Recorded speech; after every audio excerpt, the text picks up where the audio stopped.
Next on Quints Garage. Oh yeah, it's pretty loose. I hand tightened that. How? Just how? There's only one leader in light trucks today. That's Ford. Ford leads in the important advantages that Chevy can't talk about. In standard six-cylinder engines, Ford beats Chevy in torque power, and nobody beats Ford's V8s in low pulling horsepower. Powerful reasons like this make Ford the leader with the most repeat buyers of any light truck line. On this episode of Quints Garage, we're going to be changing the Earls in my 1974 Ford F-250 Ranger with a 4.9 liter 300, 6 in a row, ready to tow.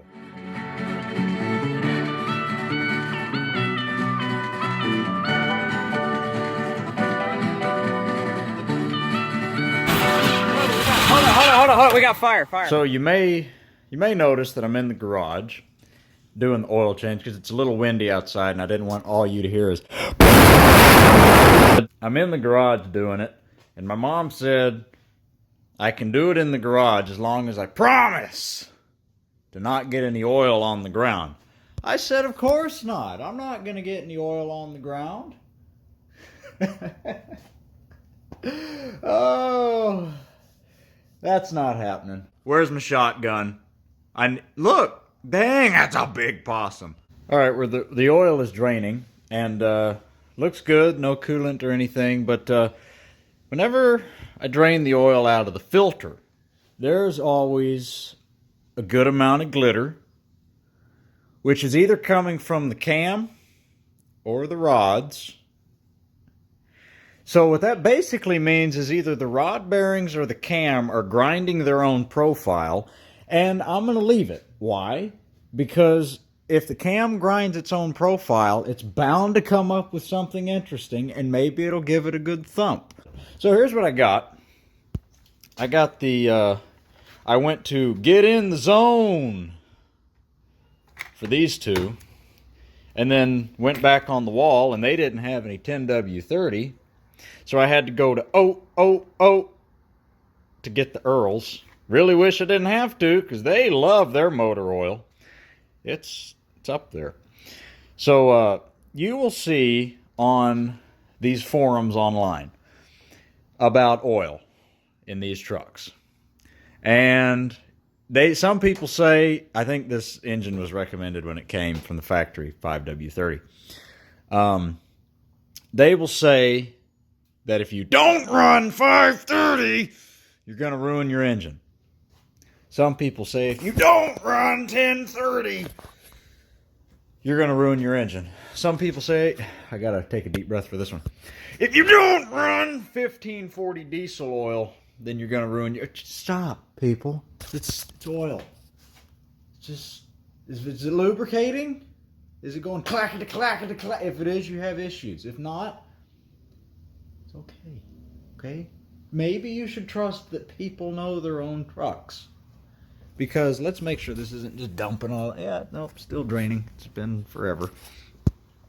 I used to run 530 in this truck, but then fully warmed up, in traffic, idling, I'd be at about 15 pounds of oil pressure. Now, as soon as I would hit the throttle, it would go up to 50. So it's just, you lose viscosity when it gets warm. And here in Texas, it gets very hot, and this would be in the summertime. I have found with 10W30, idling fully warmed up, I'm getting about 39 pounds of oil pressure. Rev it up, it goes 55, 60 pounds of oil pressure. But idling hot, I get about 40 pounds of oil pressure. So that's perfect for me. That's what I like. Now, another thing is filters. People fight about what type of filter to run. Typically run wicks. That's what I've got in here now. But I started reading about these Ford Motorcraft. These are made by Purolator, I think. And the same element that's in these are used in wicks, and it's $5 cheaper. Now, when I say research, I don't mean I did one Google search. I did probably 45 minutes to an hour of research about Ford Motorcraft filters versus wicks, and they are basically identical. So I'm going to use the Ford Motorcraft because it's cheaper. And if it's the same, why am I throwing money away? Now, number 4. Maybe we're on 6. On these flat tappet engines, that means I'm going to insert a picture of a flat tappet lifter. Okay, it's flat. Here's a picture of a roller lifter. Okay, flat tappet lifters have the camshaft, when it hits it, boom, it is hitting a flat piece of metal, not a round piece of metal. When it hits a flat piece of metal, there's a lot more friction. If you don't have zinc to build a coating over that, just motor oil, it's going to wear down that lifter and it's going to hurt the cam lobe. You have to have zinc. Modern oils do have zinc, but not enough. Not like old oils. That's why a lot of people tell you to run diesel oil in these things, because diesel oil has a high zinc content. Well, or you can, instead of throwing your money away getting diesel oil, which is just, they like it, you get this stuff. I used to run the Lucas ZDDP additive, but then I was looking at this right next to it and said, wait a minute.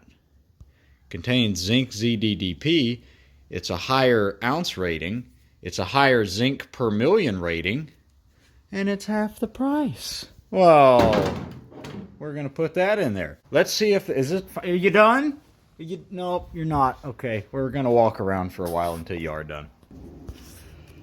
Well, oil's finished draining. While I was underneath the truck, I thought, let me just reach up here. You know, the filters on an inline 6 on the 300s are right there. And I thought, well, I'll just reach up here and twist it off. It is tightened to 973 foot-pounds. And what's even funnier is I'm the one who put it on. Was it pissed off that day, or was it a Tuesday? Well, I found it. Then I walked over to the oil filter. Nope, grabbed the wrong one. Then I went back in and grabbed the right one. Found it. Let's just take this filter off, which is tightened way too tight. Oh yeah, it's pretty loose. I hand tightened that. How? Just how? Check out that tread though. Twin I-beam eats through tires. Are you one of those people that yells at everybody saying you got to pre-fill your filters? Well, I got 2 pieces of information for you. Number 1, that's what the oil pump is for. Yeah, you can, don't get me wrong, it does help, but that's what the oil pump is for. Number 2, how are you supposed to pre-fill the sideways filter? It's horizontal. How are you supposed to do that? Then you do 3/4 of a turn once gasket seats. There you go. And now, we'll jam some oil in it. Do about a quart down the throat. Now, if you ever use an additive, you always want to mix it in with your engine oil. That way your oil pump is not trying to pump just pure additive. It's pumping additive and oil. So we'll go ahead and mix this up.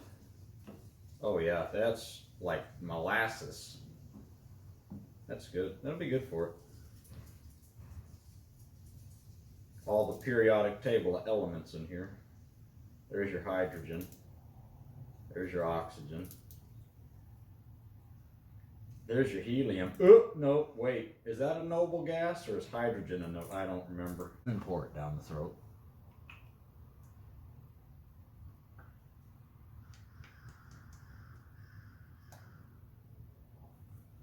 Stay. Thank you. Oh, these 6th gen trucks are just, they're big. You can't reach anything. And I'm 6'2", and I just can't reach anything. What I mean by my height is I'm tall and I got, you know, the long arms. Still can't reach anything. So what we're going to do is start it up. It's going to be a little low on oil. about, you know, maybe half a quart, maybe a little less. Start it up, let the oil pump prime the filter, which is going to sound terrible, like until it primes. And then we will shut it down, check the oil, top it off, and then take it around the block, monitor oil pressure and whatnot. Install.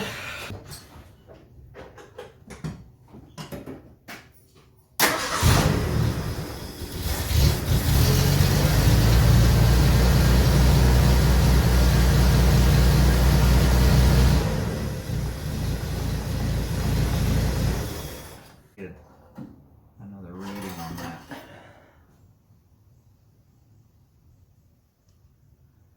No, it's right on the money.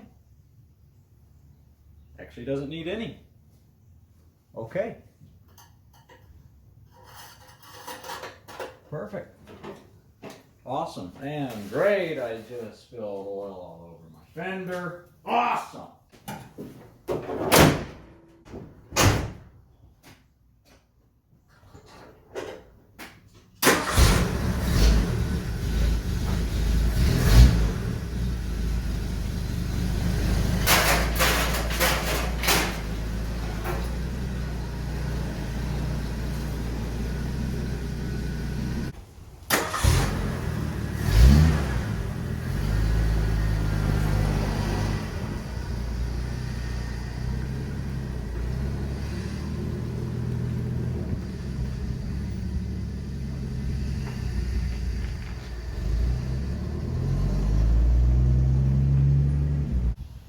Well, it's probably about 30 minutes later.